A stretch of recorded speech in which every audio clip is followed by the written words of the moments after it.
E aí, pessoal, saudações, saudações quase natalinas, hein?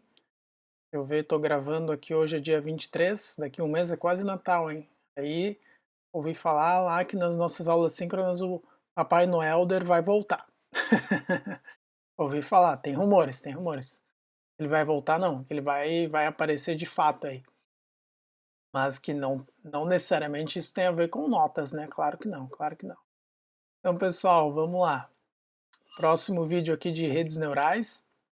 Agora a gente vai conversar um pouquinho sobre as redes neurais multicamadas, né, ou que tem camadas ocultas.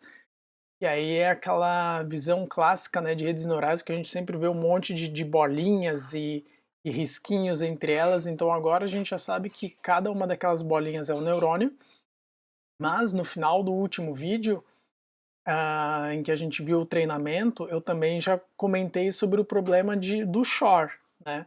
Que é esse caso aqui. Então, para o nosso Shor, né, que é esse caso aqui, a gente já viu que um neurônio não consegue dar conta. Por quê? Porque a gente precisa dividir o nosso espaço aqui de uma forma que um neurônio só não consegue, porque um neurônio só ele é só uma reta. Então, por ele ser só uma reta, no caso do Shor aqui, vocês vejam que só com uma reta eu não vou conseguir dividir, né? Ou eu vou dividir aqui e olhar, não, daqui para baixo é 0, ou daqui para baixo é 1, de repente, é o que eu conseguiria com uma reta só. Só que aí esse cara aqui vai errar, né? Se a gente fizesse a reta aqui, também não funcionaria. Então aí é que acaba entrando a importância, não, a necessidade da gente trabalhar com camadas ocultas aqui, ou trabalhar até com, talvez seja necessário só uma camada oculta, né, uma camada a mais, mas com mais do que um neurônio. Por quê? Porque cada neurônio vai ser responsável por traçar uma reta no nosso espaço aqui. Basicamente isso, né, simplificando. Dependendo, às vezes o neurônio pode ter uma configuração um pouquinho diferente, ele pode fazer uma retinha pequena, né? Ou pode ser talvez um, uma função, uma hipérbole, alguma coisa assim. Mas daí são outras aplicações mais específicas, né? Em geral, a gente pode sempre abstrair que um neurônio é uma retinha, por menor que ela seja. Então, a ideia das camadas ocultas é a gente conseguir resolver problemas como o Shor e como esse problema que eu mostrei para vocês, acho que foi no vídeo 1 ou no vídeo 2, em que ele não é linearmente separável, né? Então fica claro aqui que com uma reta a gente jamais vai conseguir classificar esse problema aqui, que era o das vogais, né? Então esse problema aqui é legal, a gente consegue ver aqui que eu vou precisar não só de uma reta, né, mas aqui eu preciso de algo tipo isso aqui, né? No mundo ideal eu precisaria isso, mas vocês vejam que aqui eu tenho um outlier aqui de uma outra categoria. Então vocês vejam que aqui talvez eu precise de muitas retinhas, né, para conseguir separar esse espaço. Então aqui também é a mesma coisa, né? Preciso de várias retas aqui para tentar separar isso. Só que essas retas acabam interferindo aqui com os demais, né? Então a gente precisa de meio que montar uma função bem especialista e mágica, entre aspas, né? E faça esse caminho todo aqui de, né, separar as minhas categorias o melhor possível, né? E aí acaba entrando também a taxa de aprendizagem, né? Nossa taxa de aprendizagem vai dando os passinhos pequenos aqui de alguma forma, tá? Mas antes da gente pensar nesses exemplos um pouco mais complexos, vamos voltar aqui para o Shor para a gente entender bem, tá? Então aqui o Shor é um caso mais simples disso, né, que a gente pode ver, em que com duas retas a gente consegue separar, né? Eu consigo dar as respostas corretas para o Shor. Então se a gente tiver uma reta aqui, se eu tiver uma outra reta aqui, legal, eu já consegui separar os espaços. Só que agora com essas duas retas aqui, o que acontece? Eu preciso dizer que se tiver abaixo dessa reta, eu preciso dar a resposta 1, né? Mas porém não é só abaixo dessa reta, é dentro deste intervalo aqui. Então dentro do intervalo dessas duas retas aqui eu preciso da resposta 1, enquanto que se tiver para cima dessa e para baixo dessa, eu preciso dar a resposta 0. Então é isso que a gente precisa meio que modelar ou programar com a nossa rede neural. Mas dificilmente a gente vai ter casos como esse do Shor aqui para trabalhar, né?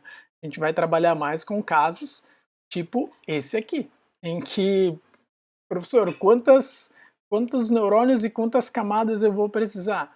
Ah, vai ser um neurônio será para cada classe? Vai ser uma camada para cada classe diferente?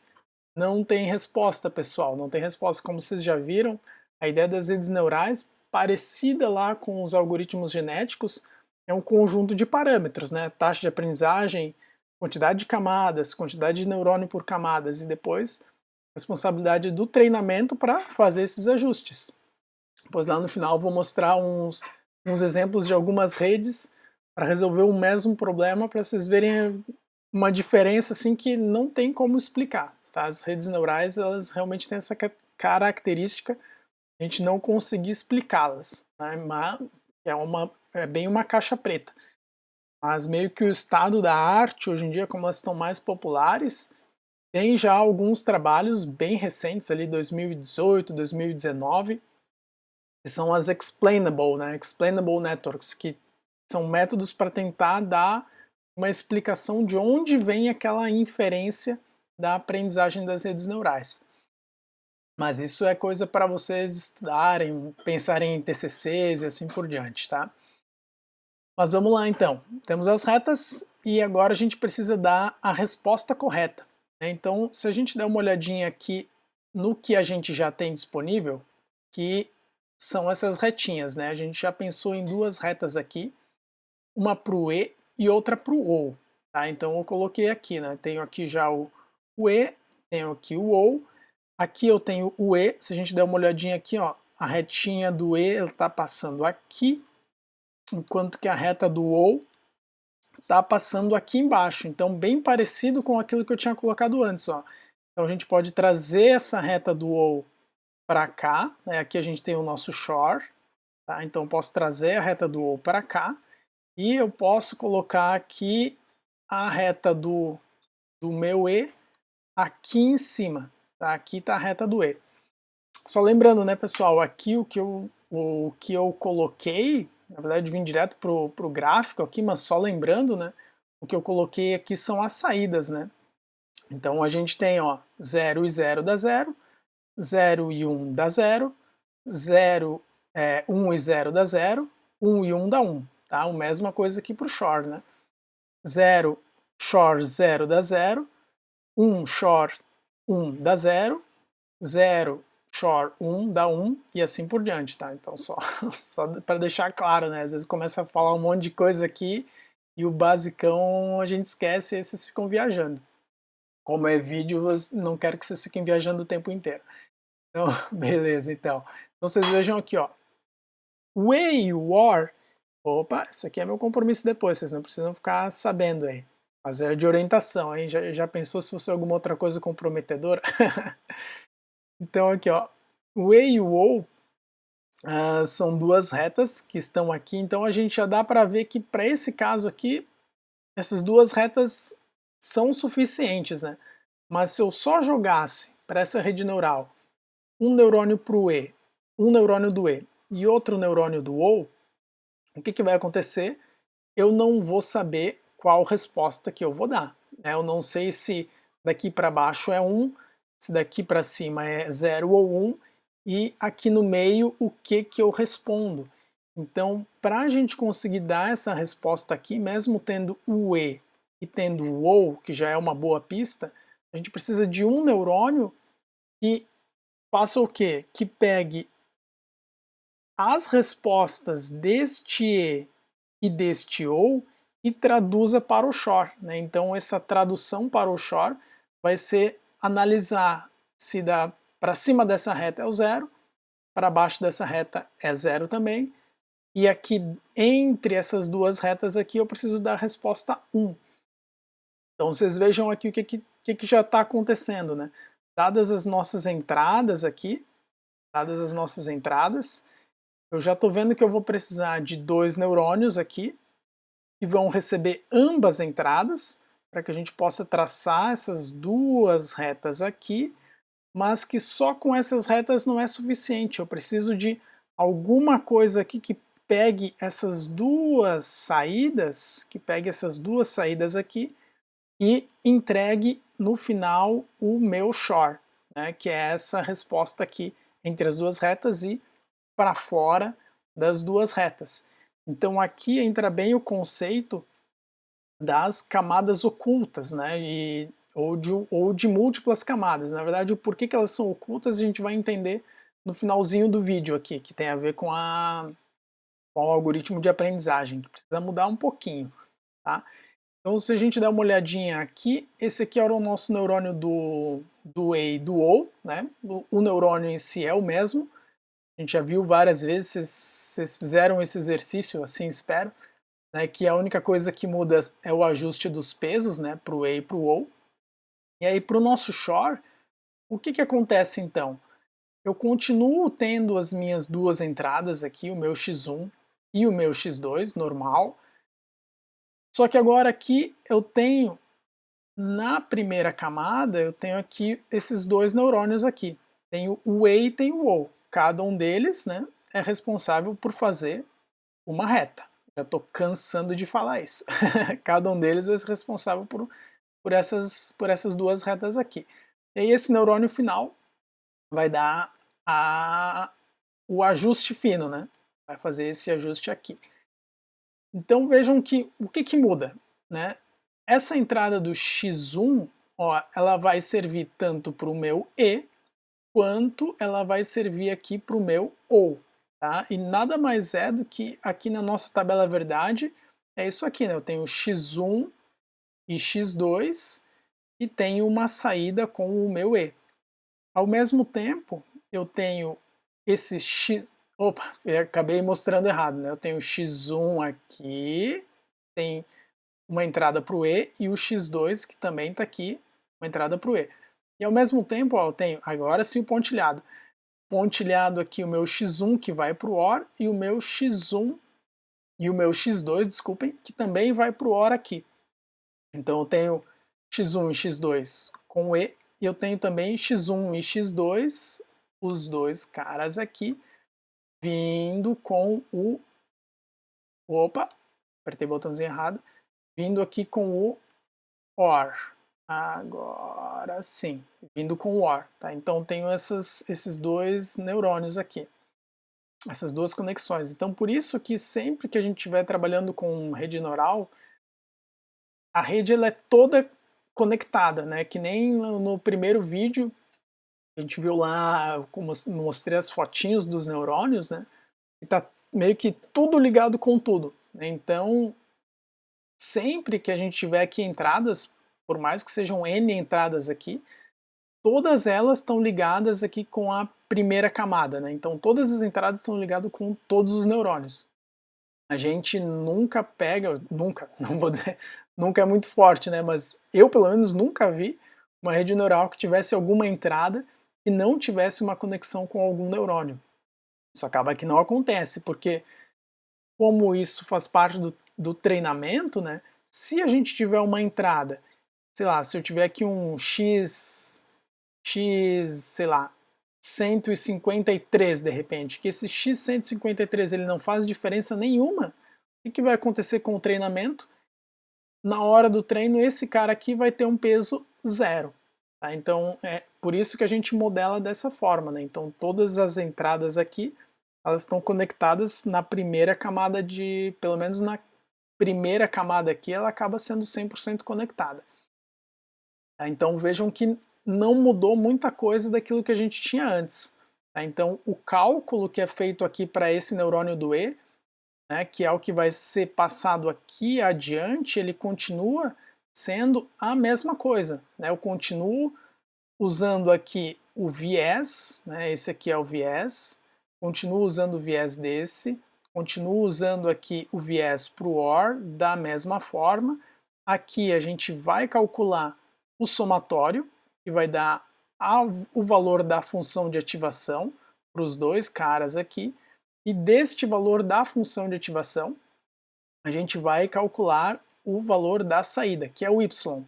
E aí esse y aqui é que vai ser entregue para o shor. Tá? Esse valor de y aqui é entregue para o shor.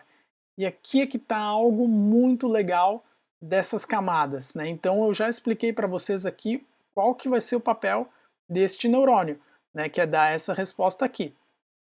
Essa resposta aqui é o que esse neurônio precisa fazer. Mas se a gente der uma olhadinha em o que esse shor recebe, a gente consegue entender exatamente qual é o papel de cada uma das camadas. Deixa eu copiar isso aqui, vai ficar mais fácil de eu mostrar para vocês. Depois eu vou tentar tirar os rabiscos aqui. Copia e cola. Tá, deixa eu ver se não vai ficar na minha frente. Não, não está na minha frente. Então aqui a gente já vou conseguir mostrar para vocês aqui qual é o papel dessas... Apagar isso aqui só para ficar melhor. Aí, já tá bom. O AND e o OR. Bom, qual que é o papel das camadas? Deixa eu colocar aqui um pouquinho mais pro lado ainda. Sou meio perfeccionista. Oh, sai fora. Ah, aqui, tá atrás, ele não tá vendo nada. Aqui o shor. O que acontece aqui para o shor, pessoal? O nosso shor, como ele está aqui, ele está recebendo a entrada do shor, já é o processamento desses dois neurônios aqui, certo? É o processamento do e é o processamento do OU. Então vejam que interessante aqui, quais são os pares que o meu shor recebe? Ó, o meu shor vai receber um 0 com um 0 como entrada. Tá? Um 0 com um 0 aqui. Ele recebe um 0 com 1 e ele recebe um 0 com 1 também. Então aqui é que está a grande importância das camadas de neurônios. Elas acabam que reduzem a complexidade. Pô, reduzem a complexidade? Como assim, professor? Tem números iguais aí, não mudou nada. Mas prestem atenção no seguinte, para o shor, essas duas linhas aqui, elas são iguais. E essa aqui é a diferença. Então vejam o que acontece aqui na entrada para o neurônio shor. Se a gente tiver aqui x1 e aqui eu tiver x2, olhem só o que acontece aqui. Eu tenho 0, shor 0, certo? Então o 0, shor 0 vai dar 0 aqui. Agora eu tenho 0, shor 1, que vai dar 1 aqui. Opa, qual é a próxima? É 0, shor 1, vai dar 1. Não mudou nada, percebam?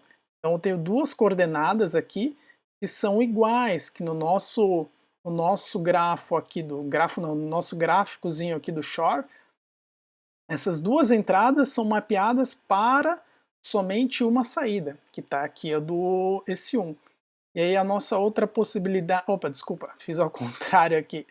Calma lá, o professor se empolgou aqui e adiantou. Esse cara aqui é o meu 0, professor. Fica atento, viu? Vocês não estão aqui para me corrigir, e aí eu faço besteira. Mas eu não vou ficar editando vídeo não. Tô com preguiça de fazer isso. Então, ó, vou apagar aqui, ninguém viu nada. Só não editem. O professor fez errado o shor. Então aqui, ó. Esse cara aqui, deixa eu apagar isso. Aí, ó. Aqui, agora sim. Então aqui, ó. Um shor 1 que tá aqui vai dar 0 também. Um shor 1 vai dar 0. E aí, agora sim, ó. 0, shor 1. Agora sim, vamos pegar aqui. 0, shor 1. Vai dar 1 aqui, tá? E aí, qual é a minha outra entrada? 0, shor 1 também. Então, 0, shor 1, tá aqui. Então, eu tenho que essas duas entradas, agora sim, ó, essas duas entradas aqui, elas são mapeadas para um único valor no meu gráfico aqui do shor. Então agora vocês vejam o que está acontecendo aqui. Olhem como ficou fácil para o meu shor fazer aquela classificação E se a gente olhar para cá, pô, tem duas retinhas, aqui para cima tem que ser um valor, aqui tem que ser outro e aqui no meio tem que ser mais um valor. Então, olhem só como é que isso se traduz aqui para o Shor, por causa da rede neural. Isso vai se traduzir em uma reta apenas. Isso se traduz em uma reta apenas. Então, e agora voltou a mesma coisa que a gente tinha com o E, né? Com o E e com o OU. Então, com uma reta a gente conseguiu dividir o nosso espaço. Não tem muito mais o que inventar. Então, o papel de cada uma das camadas da nossa rede neural acaba sendo de reduzir a dimensionalidade do problema. Então, o que é essa redução da dimensionalidade? É eu processar um pouquinho a informação e levar para outra camada essa informação já processada que está me dizendo o seguinte, olha, essa complexidade aqui eu já resolvi. Agora daqui para frente tu resolve essa complexidade menor. E aí na camada seguinte, não, olha, agora já mastiguei um pouquinho mais o problema. Agora resolve essa complexidade. E aí esse que é o papel das camadas, né? Cada uma delas vai reduzindo a dimensionalidade do problema, né? Entre aspas, né? Quando a gente fala em redução de dimensionalidade, tem métodos matemáticos bem específicos para isso. Mas para a gente entender, né, um entendimento, a gente pensa assim, estou reduzindo a complexidade do problema a cada camada, reduzindo as dimensões, né? Então, de que dimensões que a gente está falando? Eu estou falando das dimensões das entradas que as minhas camadas vão precisar tratar. Então essa que é a beleza das redes neurais multicamadas. Cada camada ela é responsável por um pedacinho da análise do problema. Só que, claro, o Shor é um exemplo bem simples, né? Eu consigo colocar aqui, vai ser um E, vai ser um OU, depois vai passar para um Shor. Só que mesmo para esse caso aqui, vocês vejam que se a gente for fazer manualmente, já vai dar um pouquinho mais de trabalho do que quando a gente tinha só um neurônio. Dá para fazer? Claro que dá, mas já vai dar mais trabalho. Então aqui já tem uma importância um pouquinho maior do nosso algoritmo de treinamento. Tá legal? Então espero que tenham entendido bem aqui qual é o papel de cada camada e como é que isso vai impactar para que a gente consiga resolver o Shor aqui, tá? Então aqui só tem mais só um exemplinho, antes de eu mostrar a rede neural aqui do Shor, deixa eu ver o que eu vou fazer. Não, vou mostrar a redezinha, não, vou seguir aqui, segue com o plano, professor, não dispersa, segue com o plano. Então aqui só tem um exemplo, só para a gente fazer uma analogia, que é imaginem o seguinte, aqui a gente quer fazer o reconhecimento de caracteres escritos à mão, né? Então aqui pode não parecer, mas aqui é um 7, tá? Então de repente isso aqui é um 7, isso aqui é um 7, isso aqui é um 1, isso aqui é um 2. Então para essa rede neural a gente tem um mapeamento aqui dos pixels, né? De cada número escrito à mão, então esse cara aqui seria o 7, poderia, né, ativar alguns neurôniozinhos aqui para fazer esse outro 7, que é o 7 que eu estou mais acostumado. Então aqui a gente tem um mapeamento de pixels padrão, né? E aqui na camada oculta, o que vai acontecer nas camadas ocultas, né? Então aqui são camadas ocultas, não só uma. Cada uma delas, ela meio que é responsável, se a gente fosse só tentar explicar, né, mais ou menos o que acontece aqui. Cada camada ela vai ter a responsabilidade de analisar assim, pô, será que tem uma reta aqui em cima deste número? Não sei. Ou será que tem uma reta aqui? Também não sei. Será que tem uma reta vertical? Ou de repente se a gente tivesse um 8, como é que a gente vai fazer o 8? Pô, será que de repente na minha entrada eu tenho algo assim, né, que pode caracterizar um 8 aqui, ou um 9, né? Lembrando, o 9 também tem esse aspecto circular aqui. Então, um 8 ou um 9. Então, cada uma das nossas camadas, alguns neurônios delas, vão ter a responsabilidade de ir quebrando a entrada. Então, aqui eu acho legal porque a gente consegue ver que eu vou quebrando o número em pedaços, e aí aqui no final, depois que a gente já recebe as coisas mastigadas, no final eu vou dizer assim, olha, isso aqui é um 0, 1, 2, 3, né? De 0 a 9.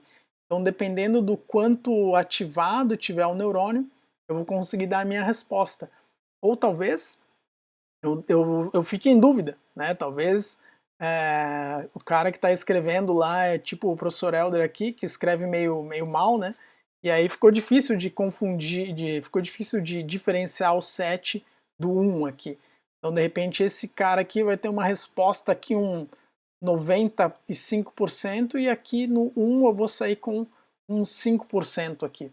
Tá? Isso pode acontecer também, tá? Mas aqui prestem atenção, então, que as camadas ocultas, elas têm essa responsabilidade de ir processando, independente do nosso problema, se for 0 e 1 ali como no Shor, ou se a gente tiver, que nem nesse caso aqui, que eu tenho entradas nas coordenadas aqui entre 0 e 1, porém eu tenho um monte de saídas, né? Então aqui eu tenho o conjunto rosa, marrom claro, vermelho, azul escuro, azul claro, azul, preto. Então, independente do caso, em geral, quanto mais complexo for, mais camadas e mais neurônios a gente vai precisar. Agora, quantas camadas e quantos neurônios? Aí é teste. Aí é teste que vocês precisam fazer. Claro que cada área é bem específica, né? Ah, eu vou analisar música, vou analisar imagens. Como são assuntos já muito estudados, a gente consegue olhar na literatura daquela área específica e verificar o tipo de rede, o tipo de arquitetura, as configurações que dão um treinamento mais rápido e que convertem em métricas melhores de qualidade lá no final. Mas isso é realmente um estudo bem específico, tá? Então deixa eu mostrar para vocês agora como é que fica o nosso Shor aqui já treinado, tá? Então deixa eu pausar rapidinho aqui e já volto com a demonstração. Então pessoal, estamos de volta aqui. Olhem só, então o que a gente tem aqui? De novo, né, com a nossa demonstração que vocês já estão acostumados. E agora aqui só quero mostrar para vocês como é que fica o treinamento aqui do nosso Shor e para a gente analisar alguns aspectos aqui juntos, tá? Então vocês vejam, a gente tem as entradas x e y, agora eu tenho aqui só um neurônio 1, neurônio 2, pode ser qualquer coisa, e aqui eu tenho a nossa saída, né?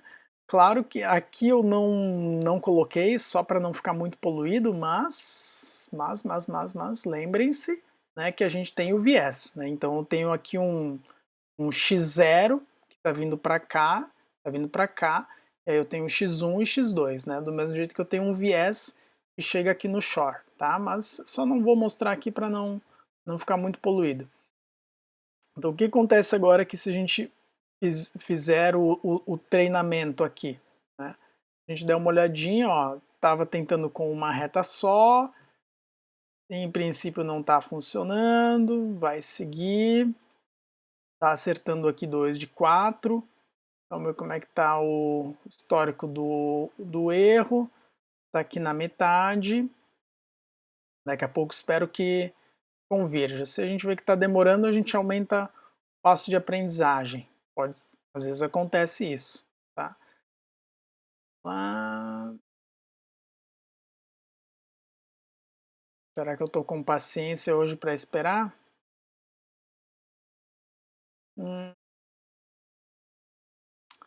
Tá andando, tá andando, tá andando. Ah, vamos dar uma forcinha aqui para o algoritmo. Vamos fazer o seguinte. Vamos resetar ele, vamos aumentar essa taxa um pouquinho aqui, só para vocês não perderem muito tempo também, mesmo que na velocidade 1,5. Mas assim já fica mais fácil para todo mundo. Aí, ó, já pegou. Era só tava faltando uma forcinha. Depois eu vou explicar como é que a gente pode fazer essa forcinha dentro do algoritmo mesmo. Então vocês vejam aqui, ó, aqui a gente tem a separação das duas classes, tá? Já bem feitinha. Tenho os pesos de cada conexão, né, entre o neurônio entre os neurônios da camada de entrada para o E e para o O, ou para o neurônio 1 e 2, os pesos aqui para o meu Shor, e também, se a gente der uma olhada, a gente tem os pesos do viés, que foram calculados também. Tá? Então, o treinamento funcionou normal. Só que aí vocês vejam agora, para a gente calcular isso aqui tudo na mão, fica um pouco mais complicado, né? Mas aí tem algo que acaba mudando, né, agora já entrando nessa etapa do treinamento, que é o seguinte. Vocês lembram que no algoritmo Perceptron, como é que funcionava o treinamento? A gente pegava aqui a gente pegava a saída do nosso neurônio, né, a saída do nosso neurônio, comparava com a saída desejada, calculava o erro e aí fazia o ajuste nos nossos neurônios, né? Mas o que estava acontecendo daquela vez? Naquela vez eu só tinha um neurônio, né? Então eu só tinha esses dois caras aqui, né? Eu só tinha a entrada e um neurônio. E com isso eu conseguia calcular o erro. Mas vejam o que a gente tem agora. Eu tenho uma camada de neurônios aqui, para depois chegar na entrada, e aí aqui eu tenho a saída. Então a gente tem um problema que é o seguinte: como é que eu vou calcular o quanto que este peso aqui está interferindo no erro deste neurônio de saída aqui? Sendo que eu tenho uns neurônios aqui no meio do caminho que acabam fazendo um cálculo e mudando completamente o que a gente tinha disponível de saída desse cara. Então vejo aqui, olha, se a gente der uma olhadinha no peso, vocês vão ver que eles não têm relação nenhuma aqui. Né? Esses aqui são positivos, esses aqui são negativos, eu não tenho relação. Então agora o nosso Perceptron eu não consigo ajustar direto com base no erro que a gente calcula aqui, eu não consigo ajustar esses neurônios daqui. Então a gente precisa mudar o nosso algoritmo de aprendizagem. Porque como eu não consigo calcular de fato o quanto eu preciso ajustar aqui, eu preciso estimar de alguma forma o quanto que eu preciso ajustar. Então se a gente der uma olhadinha aqui, deixa eu mostrar aqui voltar aqui para o caderninho. Então o que acontece é que o nosso problema é, nessa estrutura de uma rede neural multicamadas, esse erro que é calculado aqui no final, eu não consigo saber o quanto que este cara aqui, né, que é quem eu ajusto com a nossa regra de aprendizagem, vocês lembram? Ó, o que a gente fazia para ajustar a regra de aprendizagem? A gente usava o peso e a entrada que tiveram esta saída aqui. Né? Então o peso e a entrada deram esta saída, e aí eu uso essa informação para tanto calcular o erro quanto para calcular o ajuste, né? Que aqui, lembra, é o passo de aprendizagem vezes o erro. Só que agora, nesse caso aqui, eu já não sei mais. Por quê? Porque pode ser que quem tenha errado seja o E, quem tenha errado seja o OU. Pode ser que esse peso aqui esteja errado e esses aqui estão certos. Então, teoricamente, o erro que eu conseguiria calcular, ele vem só até aqui, no máximo, né? Eu conseguiria calcular o erro destes pesos aqui do shore.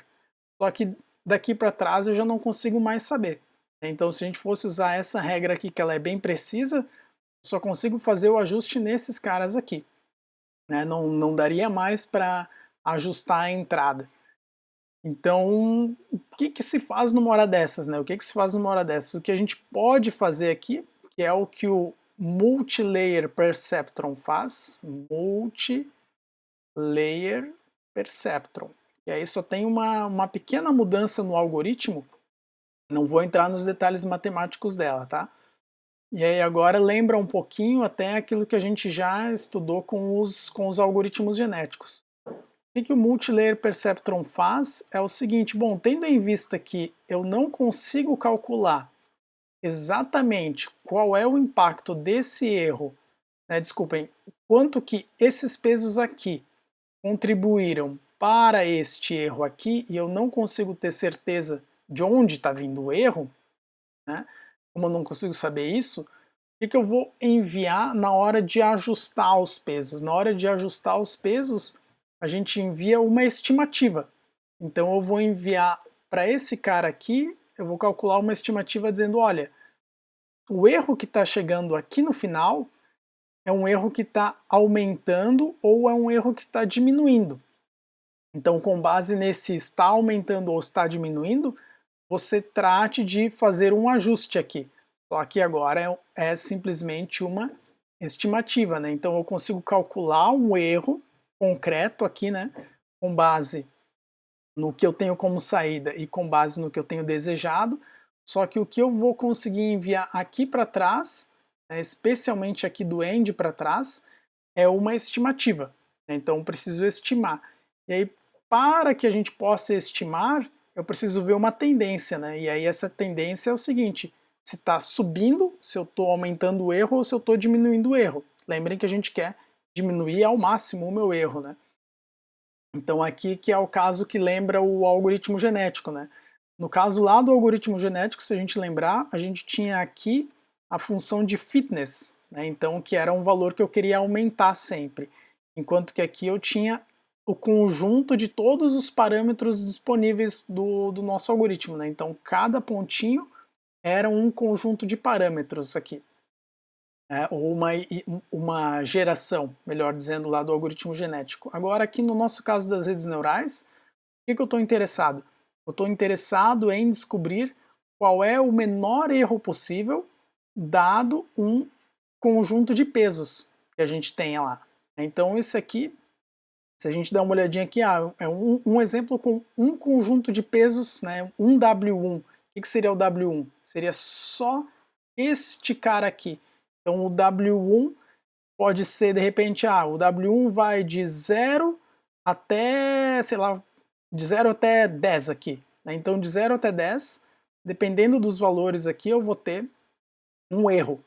Né? Só para esse peso, só para esse W1, que é o cara que está aqui. Ou a gente pode olhar e dizer o seguinte, não, o W1 se refere ao vetor, né, de o W1zinho, W2, W3, W4, W5, né? Lembrem, aquele vetor de pesos que a gente tem.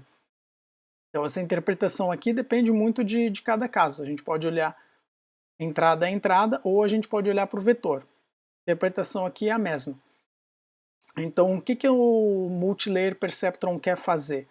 Quer pegar um peso antigo, um peso novo e tentar diminuir a diferença entre esse erro aqui.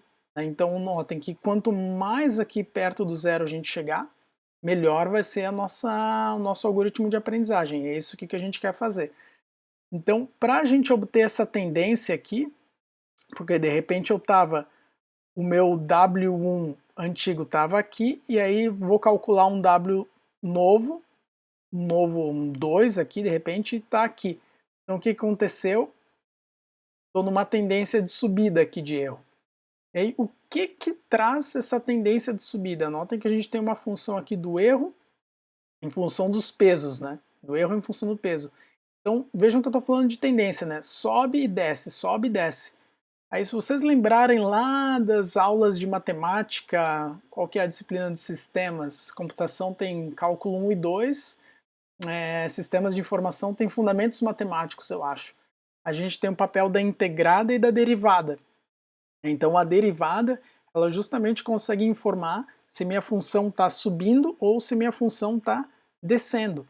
Então, tendo em vista esse detalhezinho aqui, o que a gente precisa usar? Eu preciso usar a derivada da função de forma a descobrir se eu estou numa tendência de subida ou de descida, para ir transmitir essa estimativa aqui para os neurônios ocultos. E aí acaba entrando a ideia das camadas ocultas, porque essas camadas aqui são ocultas ao algoritmo de aprendizagem. Né? O algoritmo de aprendizagem não consegue saber exatamente o quanto que essas camadas ocultas estão contribuindo aqui para o erro. Então por isso que elas são ocultas. Então, tendo em vista isso, a gente vai usar a derivada. Aí, pensando em matemática, né, derivada, a gente tem um probleminha, porque o nosso neurônio aqui do O e até agora o nosso neurônio do Shor, o que ele está fazendo? ele tem essa funçãozinha aqui, ó, que a gente estava usando, né? E aí essa função, ela tem este comportamento aqui. Só que aí é uma função que a gente não consegue calcular a derivada, né? Porque a gente não tem tendência, ela vai ser sempre zero, né? Aqui não está aumentando nem subindo, é zero. E aí a gente precisa traduzir isso de uma forma que seja derivável, né? Então aqui eu consigo pegar valores entre 0 e 1. Então eu consigo saber, olha, aqui eu realmente estou subindo, e aqui, se estiver para baixo, né, estou descendo aqui, estou subindo ou descendo, estou melhorando ou estou piorando, enquanto que aqui não dá, ela é tipo 0 ou 1, né? Então vai ser ou muito 0 ou muito 1, e a gente não tem tendência para passar para trás. Então nesse caso, quando a gente estiver trabalhando com multilayer perceptron ou com redes neurais multicamadas, a gente não pode usar, ou a gente vai evitar muito usar, ou no máximo vai usar só no final, a gente vai usar só na camada de saída, funções desse tipo, né, que sejam funções de limite, né, um C, alguma coisa. Por quê? Porque eu não consigo derivá-las. Então, no lugar dessa função, a gente acaba trocando pela sigmoide logística, que é basicamente a mesma coisa. Vocês vejam, ó, ela tem as saídas entre 0 e 1, só que ela é suavizada. Ela é suavizada. Então, ao invés de ser isso aqui, né, que é uma função de passo, que ela não é derivável, ela vai ser uma função suavizada que eu consigo derivá-la em todos os pontos da função. Essa que é a saída, eu consigo derivá-la em todos os pontos dela. E se a gente der uma olhadinha na derivada, ela fica dessa forma. Então aqui a gente tem a função e aqui eu tenho a derivada dela. Então eu consigo dizer exatamente se eu estou numa tendência de subida, né, se estou dando um valor positivo ou se estou dando um valor mais para cima ou mais para baixo, né? Aqui então, ó, positivo ou negativo aqui em função da função de ativação. Legal? A minha derivada aqui. Então essa é a ideia principal. Como é que isso se traduz? Isso se traduz quando a gente for dar uma olhadinha aqui nos parâmetros de uma rede neural que a gente tem para configurar aqui. Deixa eu resetar. Quase todas as ferramentas de redes neurais que vocês forem usar, elas têm aqui os parâmetros que a gente já conhece, né? Taxa de aprendizagem, tem alguns outros, ó, tem a quantidade de camadas na rede de entrada, quantidade de neurônios na camada oculta, quantidade de neurônios na camada de saída, e aqui a gente consegue colocar a função de ativação para cada camada, né? Por camada. Então vou dizer assim, o neurônio dessa camada aqui tem essa função de ativação, dessa outra posso até mudar, e assim por diante. E aí, o que muda entre essas funções de ativação? Então aqui está essa sigmoide, que eu acabei de mostrar para vocês, que é aquela entre 0 e 1. Depois a gente tem a tangente hiperbólica. Qual que é a diferença da sigmoide para tangente hiperbólica? A única, elas têm o mesmo desenho aqui, né? Só que no caso da tangente hiperbólica, ela vai de -1 até 0. Então, o que vai determinar qual função utilizar? Vai ser determinado pelo tipo de problema. Então, no caso aqui do Shor, a gente quer um valor entre 0 e 1. Então, faz sentido que eu use a sigmoide ao invés de usar a tangente hiperbólica, que me daria entre -1 e 0. Tá? Então, vamos ver a diferença aqui, o que o nosso algoritmo conseguiria fazer, ou o que muda nele, se eu pegar e disser o seguinte, não, agora aqui eu vou colocar que é a função de limite, né, maior ou igual a 0, que é a que eu tinha antes, e vou deixar a sigmoide aqui na saída. O que vai acontecer? Não mexi na taxa de aprendizagem. Vocês vejam que não vai dar certo. A resposta simples, não vai dar certo. Se a gente der uma olhadinha aqui na nossa tabela, ó, ele não está conseguindo chegar. Não está conseguindo chegar. E aí vai ficar aqui, vai rodopiar. Não vai, porque a gente não está conseguindo transmitir o erro da maneira correta aqui. Tá? Depois, se vocês quiserem testar em casa, podem testar à vontade. Talvez aleatoriamente, né? Como é aleatório, talvez eventualmente consiga, mas vai ser muito, muito, muito difícil, né? Agora, se eu fizer ao contrário aqui, se eu colocar sigmoide aqui e colocar só na saída o limite, né, para dar o 0, 1. O que vai acontecer agora? Como eu estou colocando a sigmoide aqui, né, então eu estou dizendo que a função de saída destes neurônios ocultos aqui, ao invés de eu usar aquele C, né, então se for menor ou igual a 0, retorna 0, retorna 1 caso contrário. Estou trocando essa função por essa sigmoide. E essa sigmoide, o que ela faz? Ela faz esse caminho aqui. Né? Então, dependendo do valor que eu receber, eu vou dar um valor entre 0 e 1 aqui. Né? Eu vou dizer se está subindo ou descendo. E que é uma função derivável. Então, isso significa que para cá eu vou conseguir enviar alguma estimativa através da derivada. Então, eu vou conseguir enviar alguma estimativa para trás aqui usando a minha derivada. Então, se a gente fizer isso, já veio aqui, nem precisei mexer em nada, mas vocês vejam que foi meio pouco preciso, vou dizer assim, para não dizer meio bruto aqui o negócio. Tá vendo que os valores que a gente tem agora aqui, eu já tenho os valores direto, né, 0 e 1, porque eu tenho essa função de ativação, só que como aqui ela não é derivável, ela acaba passando os valores meio atijolada, assim.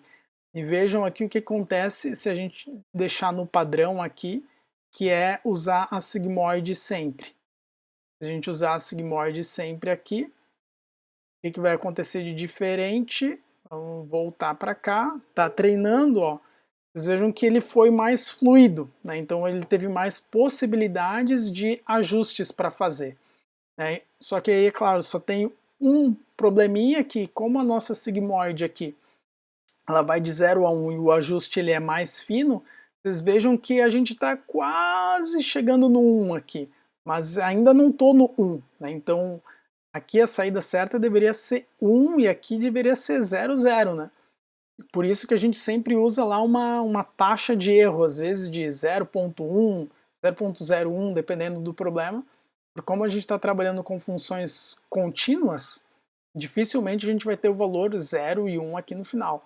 Mas para a nossa aprendizagem fica mais fácil porque a gente consegue transmitir os valores mais ajustados aqui para trás. Certo, pessoal? Espero que vocês tenham entendido aqui essa questão das camadas ocultas e pelo menos o porquê da função de ativação. Tá? Tenho mais um exemplo para mostrar para vocês, que é usando esta rede neural aqui, que eu mostrei lá no primeiro vídeo. Eu disse para vocês que eu ia voltar com ela, né? Então em seguidinha já vou mostrar isso aqui para vocês. Então, pessoal, seguindo nesse exemplo, o que eu quero mostrar para vocês? Agora eu precisei pausar para rodar o treinamento aqui de 3 redezinhas, só para a gente analisar alguns detalhes aqui juntos, tá? Então esse aqui é o exemplo, aquele primeiro do primeiro vídeo, né, em que a gente tem essa rede neural, que o que ela precisa fazer? Ela precisa classificar segundo esse padrão aqui, né? Então, os azuis são os que estão daqui para baixo, neste espiral, né, que já fica uma rede um pouquinho com uma complexidade maior, né, porque aqui tem uma interseçãozinha mais difícil aqui entre o laranja e o azul, né, e tem esse formato bem, digamos assim, delicado. E aí o que é interessante aqui? Nessa primeira desse playground aqui que é do TensorFlow, né? Se a gente der uma olhadinha aqui, então aqui eu tenho os neurônios de entrada, e aí aqui eu tenho 2 camadas ocultas e a camada de saída. Né? Então aqui eu só fiz um teste, eu coloquei 7 neurônios na entrada. Por que você colocou 7, professor? Olha, porque eu fiz alguns testes e o 7 deu um bom resultado. Mas o que é legal aqui desse playground? Se a gente der uma olhadinha no neurônio, cada neurônio aqui, no momento que eu coloco o mouse em cima, ele mostra o que esse neurônio está fazendo. Então, se eu mexer o mouse aqui, vai sair. Mas então, notem aqui na figurinha que tem uma reta ali. Estão vendo? Então, a responsabilidade desse neurônio aqui é, para a contribuição da solução, simplesmente dividir o que é o laranja na diagonal e o que é o azul aqui. Então, ele faz uma uma primeira abordagem mais grosseira, né? Então vocês vejam que esse neurônio aqui ele consegue dividir bem toda essa gama inicial aqui de laranja, né? Toda essa gama laranja aqui e essa gama azul aqui de baixo, esse neurônio ele consegue fazer essa divisão. Só que a parte do meio, esse neurônio já sozinho ele erraria. Então esse neurônio de baixo aqui já consegue pegar mais os azuis aqui da extremidade. Esse aqui, esse neurônio aqui, vejam que ele vai pegar estes neurônios aqui, ó, esses azuisinhos. Essa é meio que a responsabilidade dele. E assim por diante. Então vejam que cada neurônio vai ter uma responsabilidade aqui para entregar a solução mais mastigada para o neurônio da frente, né? Então vocês vejam que como esse neurônio aqui ele está pegando as entradas de todos esses 7 neurônios aqui, o que ele consegue formar? Consegue formar retas diferentes, né? Daria para analisar dessa forma. Então ele consegue juntar tudo isso em uma suavização, né? Então se a gente perceber, aqui já dá a entender que tem algumas curvinhas ali no meio. Só que essas curvinhas nada mais são do que a união de várias retas, né? Enquanto que esse aqui, ele consegue suavizar bem no centro ali, se vocês derem uma olhadinha, tem como se eu tivesse uma cruz, né? Só que ali no meio já tem uma suavização que consegue distinguir o laranja do azul. E aí no final ele faz a última etapa, né? Ele tenta resolver a última etapa aqui e depois a gente tem o peso de saída normalmente. Mas aí o que eu quero que vocês notem aqui é legal porque a gente consegue ver o impacto de cada uma das camadas, né? E aí vejam aqui um detalhe que é legal perceber, ó. Olhem aqui a função de ativação. A gente tem algumas funções de ativação disponíveis, né? Ó, tangente hiperbólica e a sigmoide foi o que a gente já conversou. E aí depende de cada problema. Notem que esse problema aqui, a gente tem valores, ó, que são do -6 ao 6, do -6 ao 6. Então faz sentido o quê? Usar a nossa tangente hiperbólica aqui, que se vocês lembrarem, ela ia do -1 ao +1. Né? Então a gente já tem uma gama de valores um pouquinho maior aqui para esse caso. Tá? E aí notem o seguinte, ó, que a gente tem aqui dois parâmetros, né? Eu tenho o test loss e o training loss. O test loss vai ser parte da atividade teórica referente às redes neurais aqui.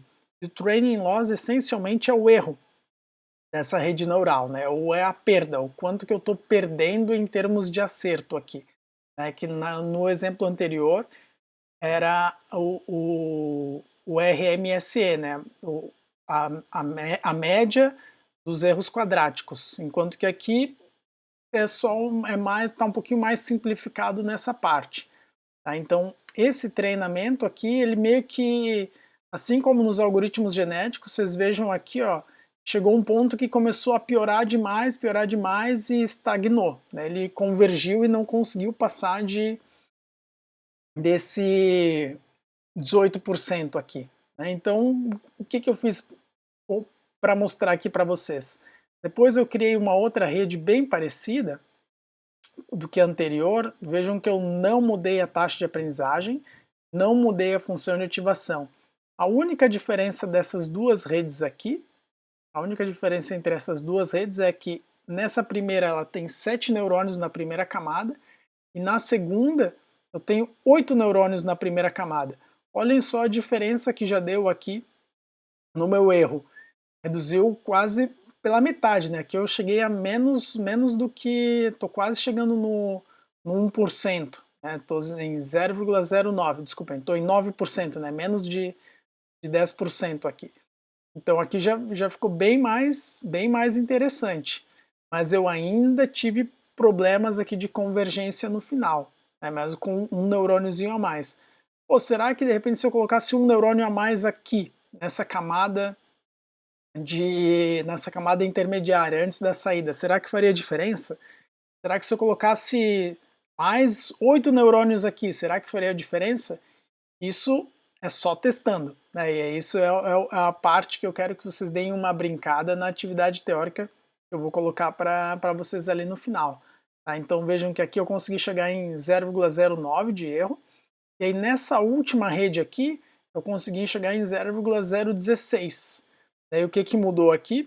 Vejam que eu coloquei, que eu resolvi chutar o balde, né? Então vamos deixar isso aqui processando e olhem que interessante, em menos épocas, né, aqui deu 1.600 épocas, enquanto que nessas outras 2.200. Eu consegui obter um valor bem melhor aqui, tanto para o treino quanto para o teste. Porque como o nosso problema aqui ele é mais complexo, a gente precisa de mais unidades de processamento para fazer isso. Mas aí vocês percebam que tem algumas aqui, ó, que elas estão com os pesos bem baixinhos, bem próximos de zero, ou seja, elas não contribuem tanto para a minha solução, elas contribuem um pouquinho. Então isso significa que talvez se eu tirasse um neurônio daqui, talvez desse o mesmo resultado, talvez ganhasse em desempenho, mas talvez demorasse um pouquinho mais para treinar. Se a gente der uma olhadinha nesse aqui, olhem só como tá fraquinhas as conexões, ó, muito pertinho de zero. E aqui então a saída, ó, mais pertinho de zero ainda. Então esse aqui quase não contribui em nada, e dá até para ver que está bem suavizada a imagem aqui, porque ele não faz muita diferença. Tá? Então notem que é algo bem experimental. Tá? E aí, quando acontece essas situações aqui desse gráfico, ó, que vocês estão vendo que a gente tem um... Aqui a gente quer, né, aqui a gente começou com um erro muito alto. Deixa eu fazer o seguinte, vamos ver o que acontece aqui, ó, se eu colocar esse aqui 6 e esse aqui 6, só para eu conversar com vocês aqui sobre o que está acontecendo, só que vai ficar lento, né? Então vejam, a gente está começando com uma taxa de erro aqui 0,5 no treinamento e eu quero chegar no mais próximo de zero possível. Né? Agora o meu computadorzinho vai ficar devagar pra caramba. Quero chegar no mais próximo de zero possível. Mas vai ter alguns pontos em que o algoritmo ele meio que fica estagnado. Né? Então se a gente... Ó, agora começou a descer. Se a gente fizer uma análise lá, uma analogia, desculpem, com os algoritmos genéticos, o que a gente tinha de elemento lá no algoritmo genético? A gente tinha o fator de mutação. Lembra? Então, qual era o propósito do fator de mutação? No momento que o algoritmo começa a estagnar ou ele chega num ponto que não está conseguindo sair, o fator de mutação pode ser que produza uma geração bem diferente daquela, e aí ele me tire desse pico, né? Ele faça com que eu saia aqui da parte pior do vale e vá para algum outro ponto, né? Ele vai me dar uma outra geração possível para testar. E aqui na rede neural a gente não tem isso. Por quê? Porque a gente está fazendo o ajuste do peso, né, usando a taxa de aprendizagem. Então, em muitas redes neurais, em muitos frameworks de redes neurais, a gente tem um parâmetro a mais. Nessa visualização aqui não tem, mas essa aqui é a do TensorFlow, né, mas é só uma visualização bem didática. Mas a gente tem um parâmetro a mais que se chama de momentum.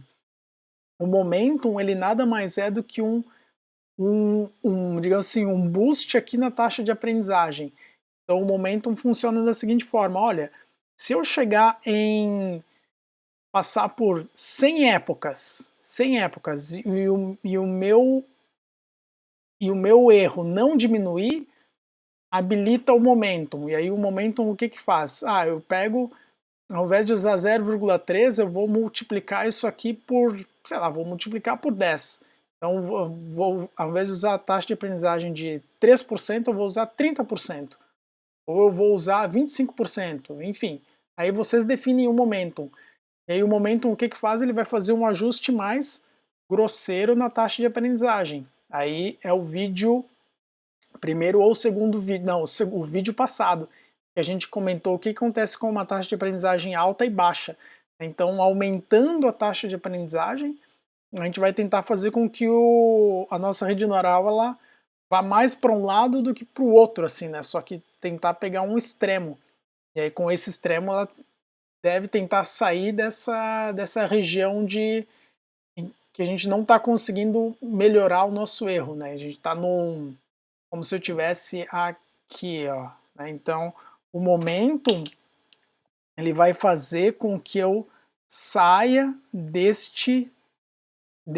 do fundo desse vale, né? Porque senão, se eu estiver usando o algoritmo tradicional, assim, sem o momentum, eu vou, quando eu chegar nesse ponto, eu vou olhar assim, olha, se eu vier para cá, eu estou aumentando o meu erro. Ah não, então peraí, então vamos voltar para cá. Mas daí se eu volto para cá, eu começo a aumentar o erro de novo, então eu fico no que se chama num mínimo local. Então eu vou ficar preso aqui nesse aumenta e diminui. Por quê? Porque o nosso ajuste aqui, ele visa fazer isso, né? O nosso ajuste ele visa aumentar ou diminuir os pesos em função do erro que a gente está obtendo. Mas aí, se a gente ficar nessa sem mudar a taxa de aprendizagem, a gente pode ficar preso aqui nesse mínimo local. E aí o sintoma de quando a gente fica preso num mínimo local é esse caso aqui, que eu tinha mostrado antes, né, em que a gente não consegue avançar no nosso treinamento. Né? Eu começo a melhorar e piorar, então eu fico estagnado aqui ou eu fico numa linha reta. Então tem esses dois fatores, aí acaba entrando o momentum. Então o que faz o momentum?